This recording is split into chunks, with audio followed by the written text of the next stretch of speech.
Most people go through life working hard, earning money, and yet, still end up struggling financially. Why? Because they miss the single most important lesson from Rich Dad, Poor Dad.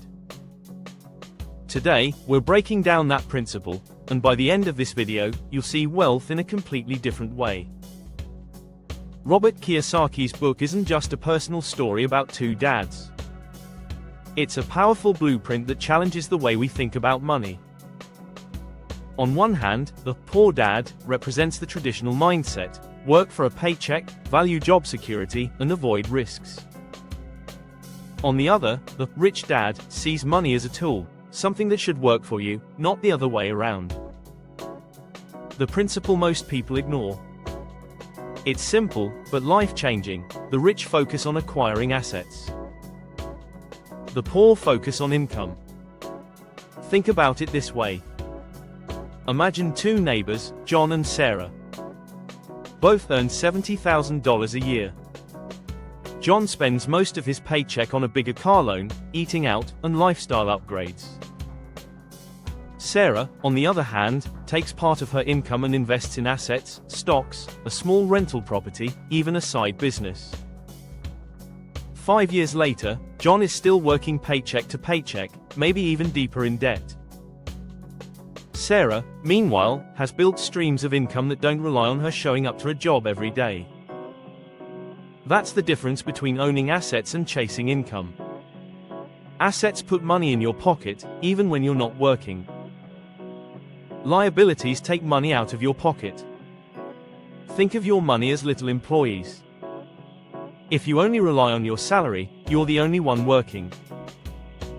But when you buy assets, investments, businesses, real estate, suddenly, those little employees start working for you.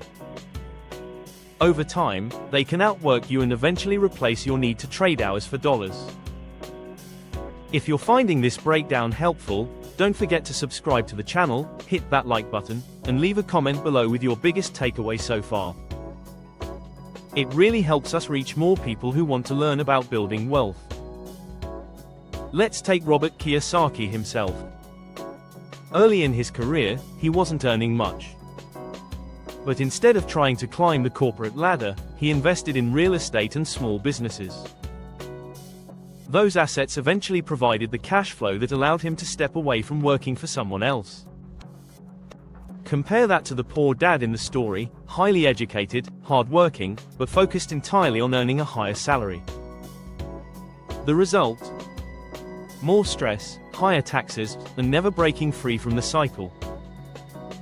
Here's the kicker: the system is designed to reward asset owners. Income is taxed the most. But when you own assets like real estate or businesses, you get tax benefits, leverage, and exponential growth. That's why many people work harder every year yet stay stuck, while the wealthy seem to pull further ahead. It's not about intelligence. It's about understanding the rules of the game. So what does this mean for you? Start small. Instead of buying the newest phone or upgrading your car, set aside money for an asset. That could be an index fund, a small online business, or even learning a skill that lets you generate cash flow. Over time, those small steps compound. Imagine owning 3 or 4 sources of passive income. Suddenly, you're not stressed about losing a job, because your money is working harder than you are. The number one wealth principle from Rich Dad. Poor Dad isn't complicated, but it's powerful. Stop trading time for money, and start building assets that create income for you. Most people ignore it, and that's exactly why most people stay stuck. The choice is yours. Will you be like Poor Dad, focused on income? Or Rich Dad, building a foundation of assets that lasts for generations?